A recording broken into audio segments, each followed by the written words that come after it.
Vamos a abrir la palabra de Dios y vamos a abrirla en el libro de Efesios, en la epístola de Pablo a los Efesios, a partir del versículo 13 para adelante. No voy a colocar nada en la tela, pero ustedes abran sus Biblias, van a ver ahí. En el capítulo 6, en realidad, ya Pablo está llegando al final de la epístola, porque Efesios solo tiene 6 capítulos. En los 5 capítulos anteriores, Pablo ha hablado básicamente de la lucha entre el bien y el mal. En el capítulo 6, en los primeros versículos, continúa hablando y dice que nuestra lucha no es contra carne, no es contra sangre, no es contra un ser humano. Nuestra lucha es contra una fuerza espiritual, es contra un enemigo invisible, una fuerza espiritual en las regiones celestes.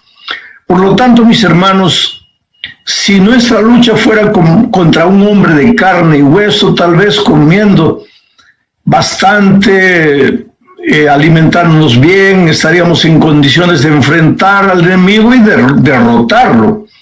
Pero es que nuestra lucha no es carnal, no es cuerpo a cuerpo. Nuestra lucha es espiritual. Yo cuántas veces he encontrado gente.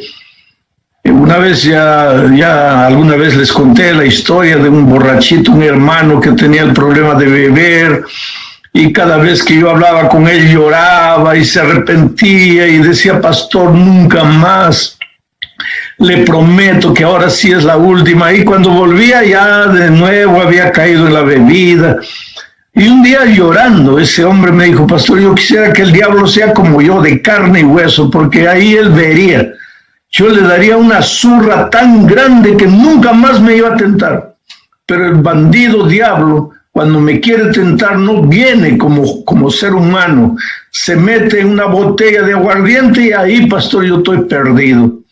Y efectivamente, mis hermanos queridos, nuestra lucha no es contra un ser humano. Nuestra lucha es contra una fuerza espiritual que no quiere que nos salvemos, no quiere que seamos felices, no quiere que vivamos en paz.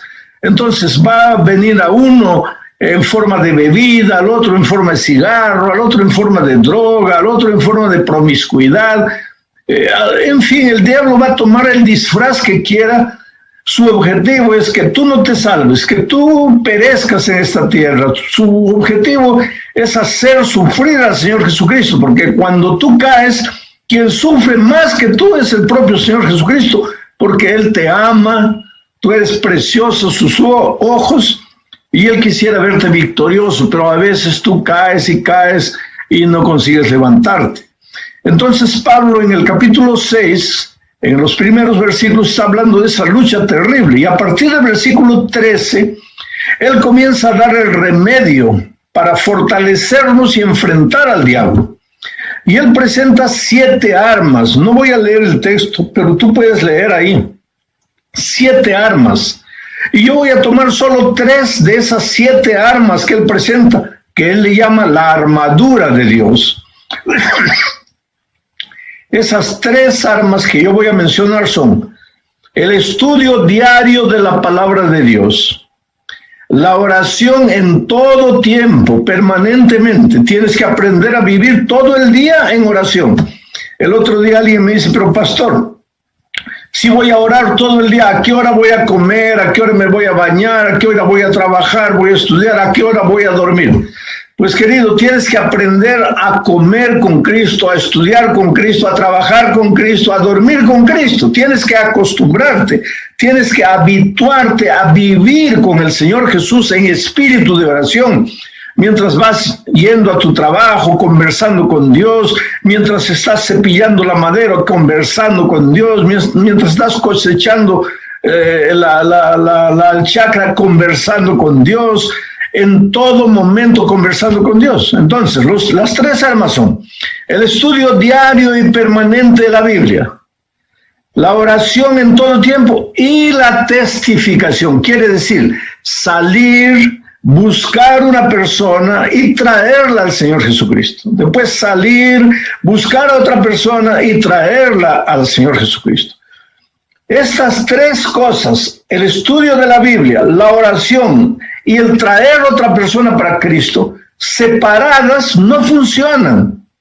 Por ejemplo, si solo limitas tu vida a estudiar la Biblia, pero no oras y no traes a alguien para Cristo, ese estudio de la Biblia no te sirve de nada, te llena de conocimiento intelectual, pero no te ayuda de nada a crecer espiritualmente. Si tú oras y estudias la Biblia, pero no buscas otra persona para Cristo, tampoco te ayuda. Tu cristianismo se vuelve un cristianismo egoísta. Pero cuando tú juntas esas tres armas, el estudio diario de la Biblia, la oración en todo el tiempo y el traer una persona para Cristo, ahí sí. Ahí tú te vuelves un cristiano poderoso. Ahí tú tomaste la armadura de Dios y que venga el diablo, que venga con la tentación que quiera, que venga haciendo lo que quiera. Tú eres un cristiano invencible porque estás vistiendo la armadura de Dios. Pero para eso tienes que orar permanentemente. Tienes que aprender a vivir en espíritu de oración. Tienes que estudiar la Biblia todos los días, por eso tienes la lección de la escuela sabática.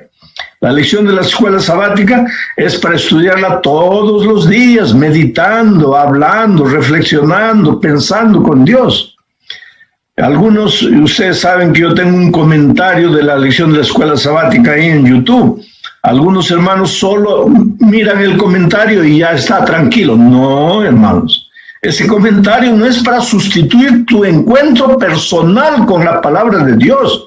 Tú tienes que abrir la Biblia, leer la pregunta, leer el texto, reflexionar. Ahora, si terminaste de estudiar la lección y no entendiste, ahí puedes mirar el comentario que te va a traer nuevas ideas, te va a ayudar a entender. Pero no puedes limitarte a escuchar un comentario sin estudiar la palabra de Dios. Tienes que estudiar la Biblia todos los días. Tener tu devoción matutina, leer, reflexionar.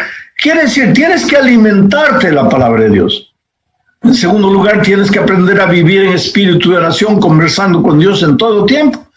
Y en tercer lugar, salir y buscar una persona para Cristo. Ahora, queridos, en mi experiencia y pues viajando por muchos lugares, por muchos países, porque conozco a la iglesia, a nuestra iglesia adventista, porque muchos de ustedes que tal vez son nuevos, recién están conociendo el Evangelio, la iglesia adventista no es una iglesia de barrio, no es una iglesia de un departamento, tampoco es una iglesia de un país.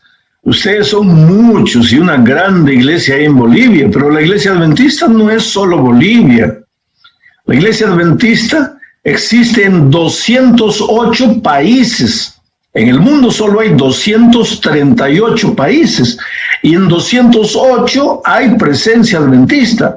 Y esos 30 donde todavía no tenemos iglesias es porque son países musulmanos, donde si alguien se convierte, pena de muerte. Entonces no podemos entrar a esos lugares, pero el poder de Dios, el Espíritu de Dios, un día nos va a ayudar a entrar porque ya tenemos misioneros escondidos tratando de evangelizar esos lugares.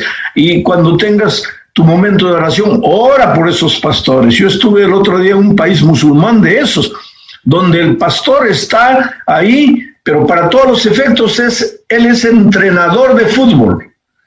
Él es entrenador, no pastor, porque si saben que es pastor lo matan. Él es entrenador de fútbol y enseña a los árabes ahí a jugar fútbol. Pero mientras va jugando, mientras va hablando, él va ganando amigos y va hablando el evangelio disimuladamente. Pero es un peligro. Por eso debemos orar por esos misioneros que están en esos países que todavía no son cristianos, no son... la bandera adventista todavía no ha sido plantada ahí. Bueno, mis hermanos, pero entonces la iglesia adventista es una iglesia mundial. Estamos en tantos países, predicamos el evangelio en casi 800 idiomas y dialectos.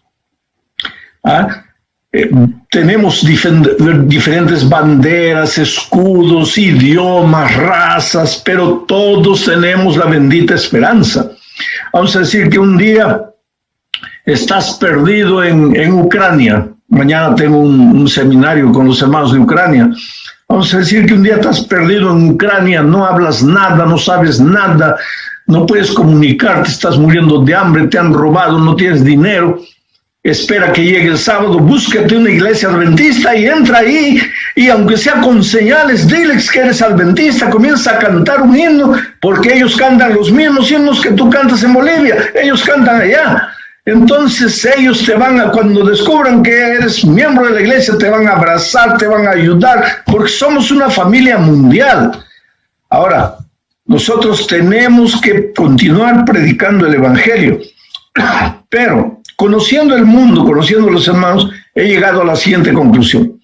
La mayoría de los hermanos de alguna manera logran estudiar la Biblia, logran orar, cojeando, un día sí, otro día no, 2 días sí, un día no. De alguna manera estudian la Biblia y oran. El gran problema es traer una persona para Cristo. Dice que en las iglesias más misioneras del mundo, apenas 10% de los hermanos salen, buscan una persona y la traen a Jesús. Solo 10% en las más misioneras del mundo.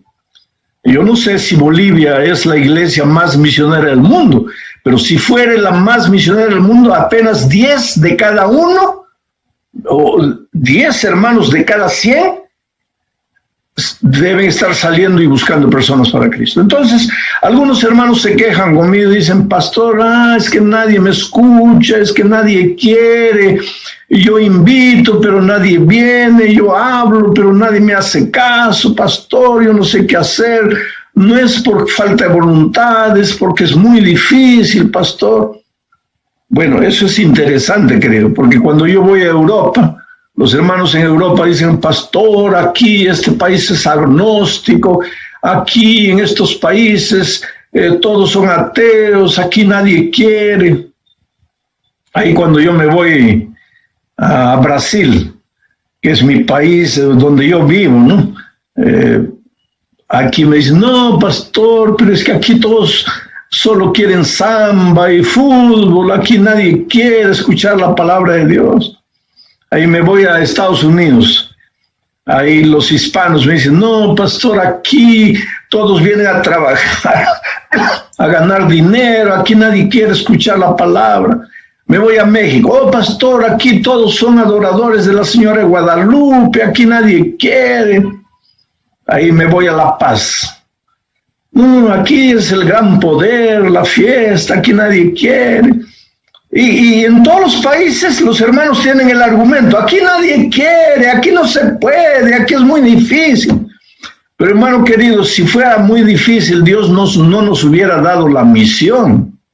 Dios nos ha dado la misión con un propósito de prepararnos para resistir las acechanzas del diablo.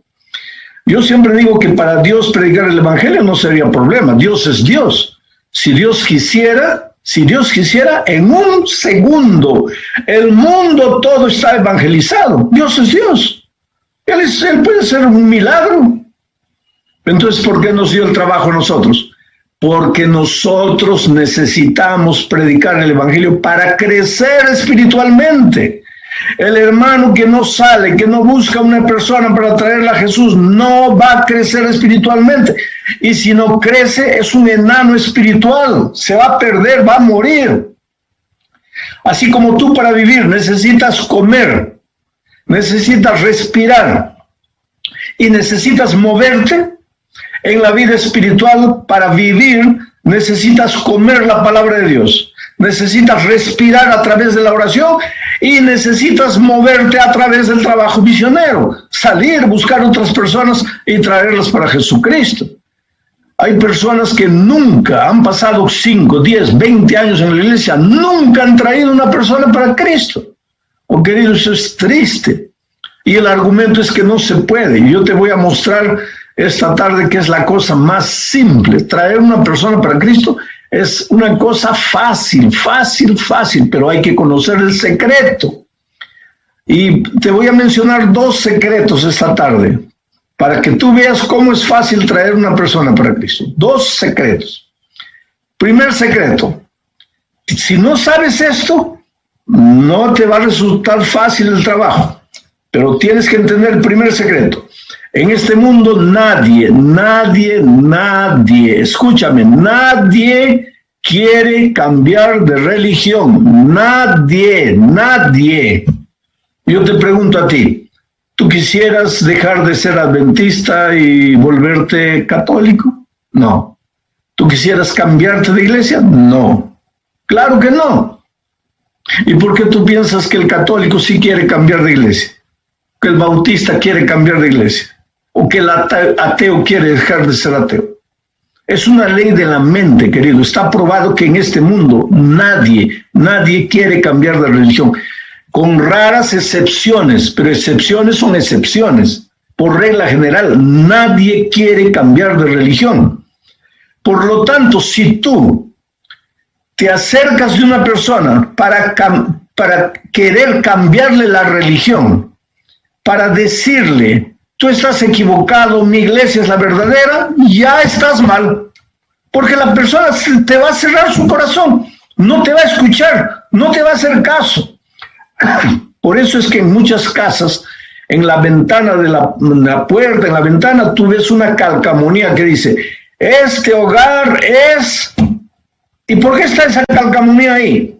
Porque te está diciendo, si tú vienes aquí a hablarme de religión, fuera de aquí, yo no te quiero aquí, porque este hogar ya tiene su religión. Porque en este mundo nadie quiere cambiar de religión. Pero ¿qué pasa con nosotros? Nosotros, queriendo hacer lo mejor para Dios, queriendo ganar almas, ¿qué hacemos?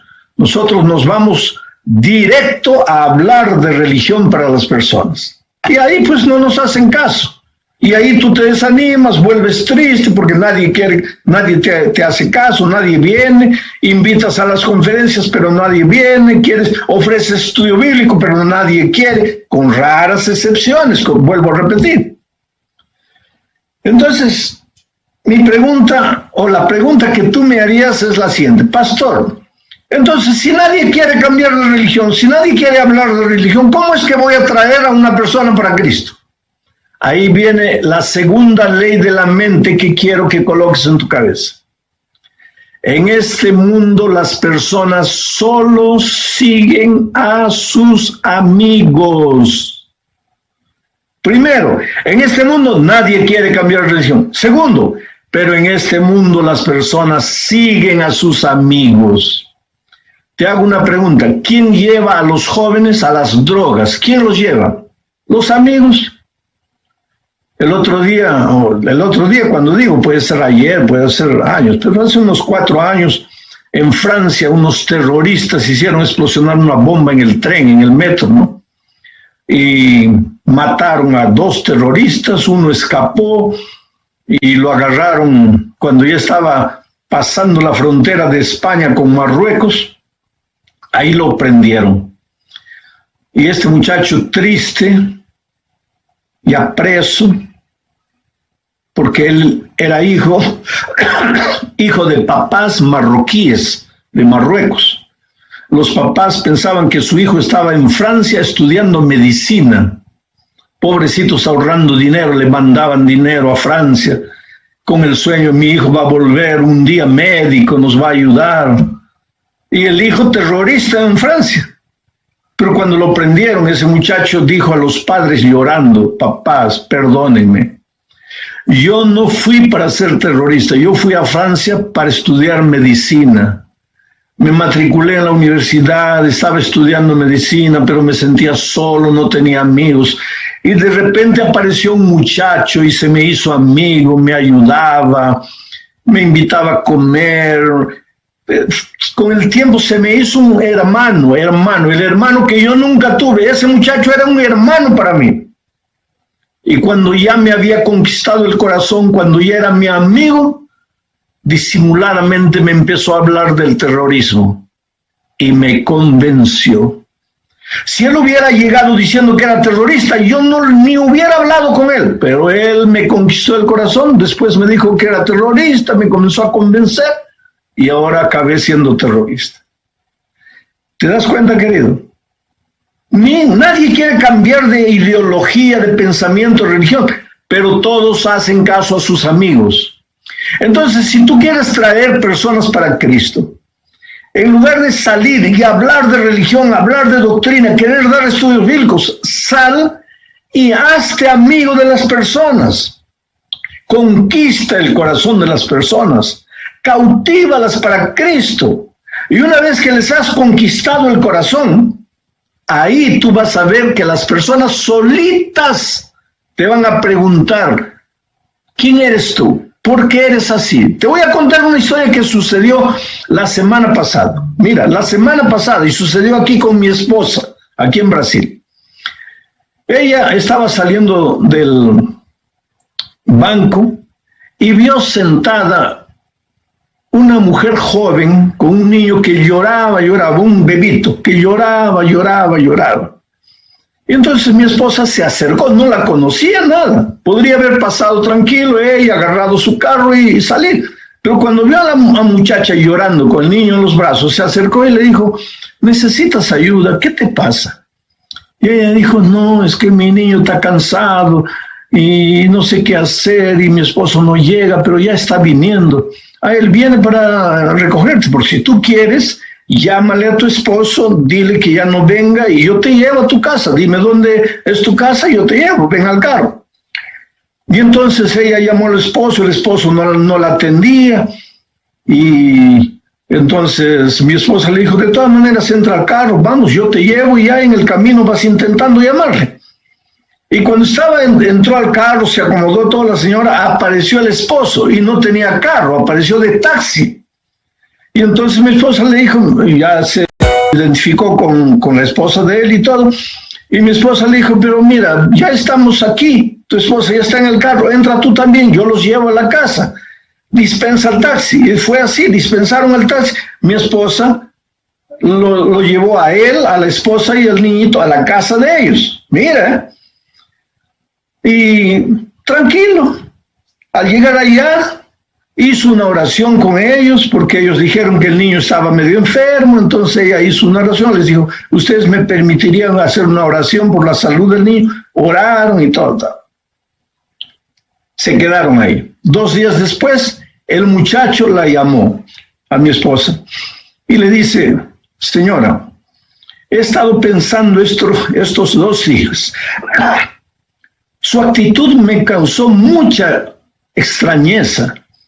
¿Cómo es que usted colocó en su carro 2 desconocidos? Podríamos ser asaltantes y haberlo asaltado. Mi esposa le dijo, no, yo vi que tu esposa estaba sola, sufriendo con el niño, me ofrecí para ayudar. Y el muchacho le dice, señora, le voy a hacer una pregunta indiscreta, perdóneme, por favor. Está bien, pregúntame, ¿qué quieres? Usted es creyente, ¿no? Usted es protestante. Y mi esposa le dice, sí, hijo, yo soy miembro de la Iglesia Adventista del Séptimo Día. Pero yo no lo hice porque soy miembro de la Iglesia Adventista. Yo lo hice, yo ayudé a ustedes porque ustedes estaban necesitando ayuda. ¿Y sabe lo que le dijo el muchacho? Pero señora, yo quiero ir a su iglesia. ¿Qué día podría ir a la iglesia? A su iglesia. Y él le dice, el sábado. Yo, si tú quieres, te recojo en la casa, a tu esposa, y los llevo a la iglesia. Los llevó. Los invitó a almorzar. Y ahora el muchacho y la esposa, eso sucedió la semana pasada, ya están recibiendo estudios bíblicos. No porque le tocamos la puerta y hablamos, sino porque por un gesto de cariño de mi esposa para con desconocidos. La hermana de Huay dice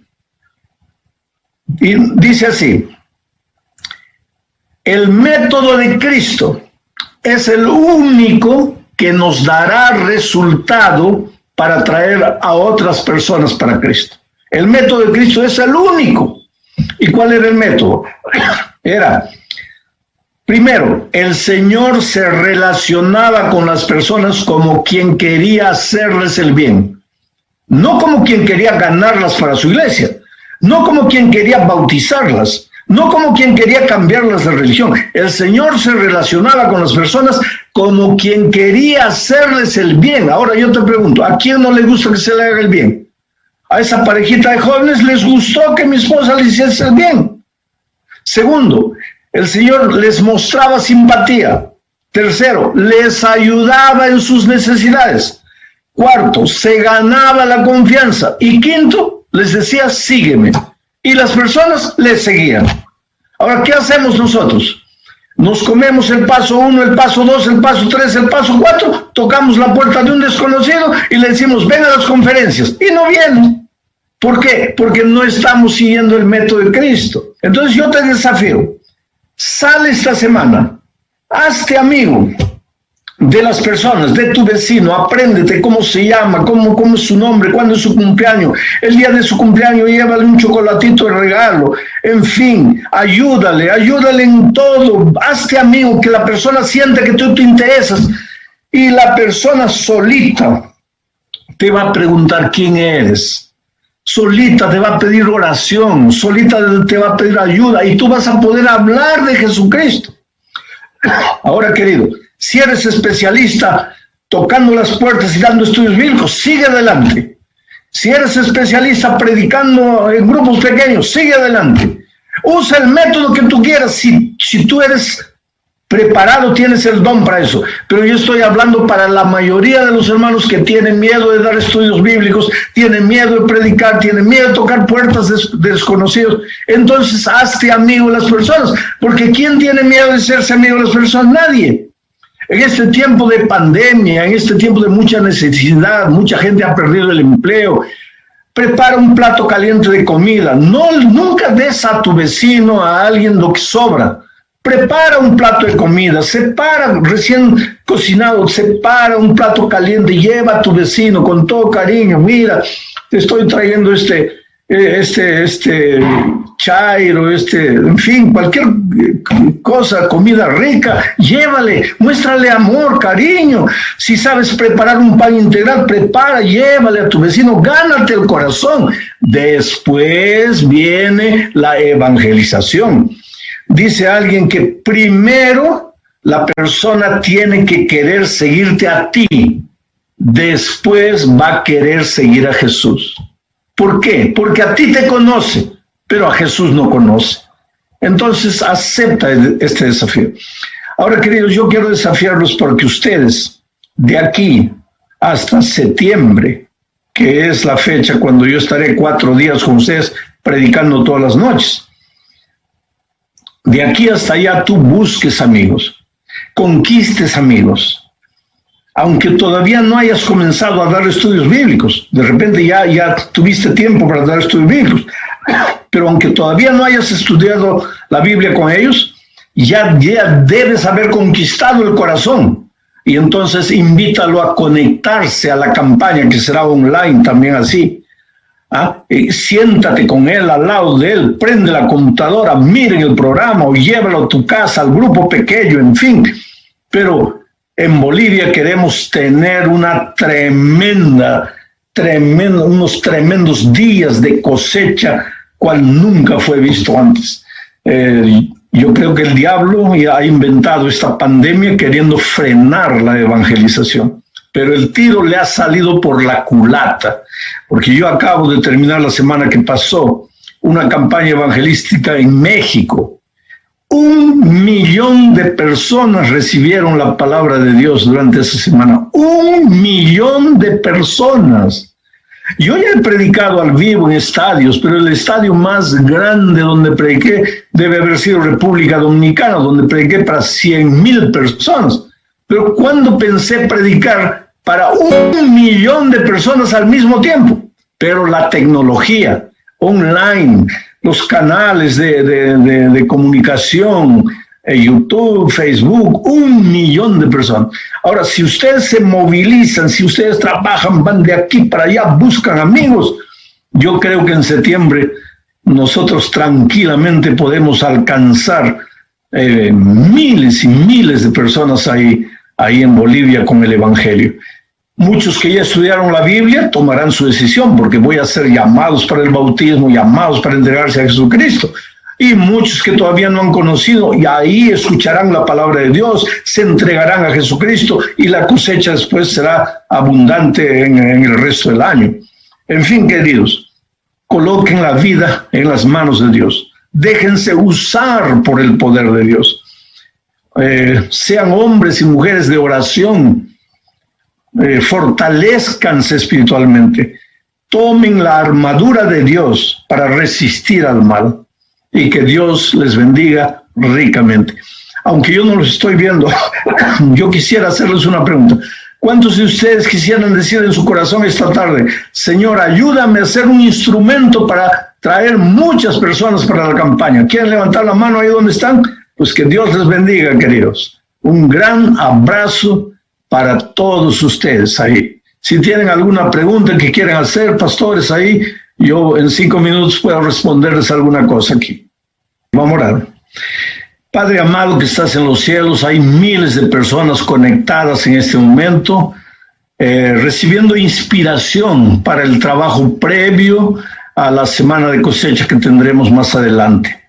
Oh Señor, que cada uno con sus limitaciones, con los talentos, las habilidades, o lo que sea que tengan en la mano, aunque sientan que es poco, pero que todo eso sea colocado en tus manos.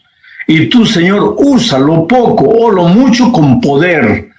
Hay miles de personas en el mundo muriendo sin Cristo, sufriendo, angustiándose, desesperándose, y nosotros tenemos el Evangelio, las buenas noticias que salvan. Ayúdanos a ser instrumentos de proclamación de ese mensaje. Úsanos con poder, Señor, en el nombre de Jesucristo. Amén.